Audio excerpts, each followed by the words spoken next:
Hi, it's Sarah with House Copper. Today I'm in the shop and it's like November 4th and it's freezing outside. And we've already had snow 3 times in Wisconsin and I think we're getting more in a day. But anyway, still in the shop. I don't think you can see my breath yet. Anyway, I have been asked to show how to do some of the mechanics of building cookware without the use of the rotary hand machines and tools. So if you recall, I've shown how to use some of these rotary hand machines. I have, several of them, and there's the how-tos on how to use each one. But what we're gonna do now is, if you don't have, for example, a grooving machine or a turning machine or a burring machine, how to do the same activities in the shop. I have a ton of tinsmith and coppersmith stakes. If you don't have them, you can use a similar diameter or size to do the same thing. So today I'm gonna show you how to burr something just using a stake. If you don't have a stake, a piece of metal around the diameter of what you're looking for will suffice, or even a PVC pipe that is clamped to the side of your workbench will work, or any type of harder material that you can clamp down that is the diameter of your, or at least gives you a good radius of what you're trying to do. So I'm going to show you how to burr, and we'll go from there.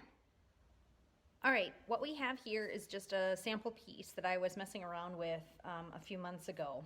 And right we have here is what I call, and Bob calls, a bottoming or a double bottoming stake. It is, I don't know if you can see the shape of it, but it is actually quite close to the diameter of this piece. I don't know if I can show you, but it's close. And what I'm gonna do is I'm going to start to burr it up. We also can go this way. So I'm gonna show you both ways. They both will work.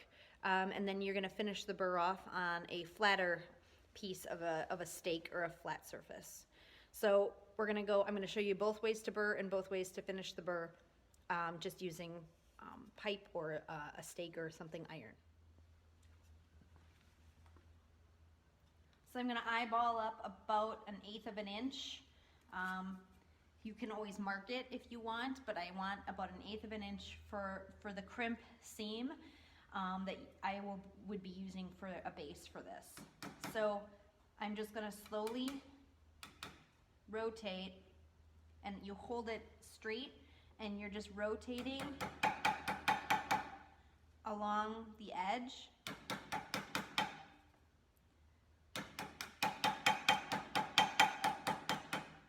Bit by bit, keeping an eye. And if you notice, I'm kind of spinning the piece as I go, and I'm creating a burr without the use of the machine. I don't know if you can see it. Now I'm gonna go show you the other way you would do it.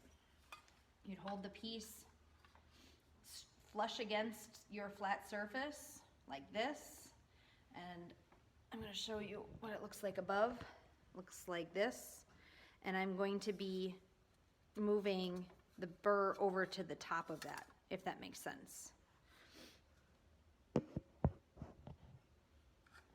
this is when I wish my kids didn't go to school, because then they could be filming this. So you could have an overhead view, but you're moving the piece along just the same way, and really what it comes down to is comfort level on what you like the best in eyeballing, or if you've marked it on one side versus the other. This way you have to be careful because you can mark up your body, and copper scratch is really easy and it's really hard to buff out some scratches, and you're only hitting the place where the metal is flush to your stake. So I'm only hitting right here.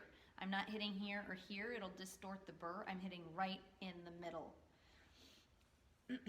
And that's why I'm constantly rotating this. Now, I'm getting the burr still in the same direction. And now what I'm going to do is we're going to go over here. And hopefully you can see. But what we're going to do is I'm going to put it against this flat surface here. And I'm going to move it this way. And I'm going to hammer that burr completely flat, if that makes sense. So my burr is a little wonky. I'm going to just rotate this and kind of run it, keeping the crease of the burr right flush against the edge of the middle. And then the same for where I was already burring over here. But now, you guys are like getting a tour of my garage. But now you have a burr that's nice and flat, and then can be set inside a base. And you never needed to use a burring machine. So there you go, how to burr if you do not have a burring machine. This one I know is a little tricky, and it's one of those things where you just want to take time to figure it out and come up with what works best for you. As always, if you have questions, comments, thoughts, leave them in the comments and I will get to you. Thank you for watching.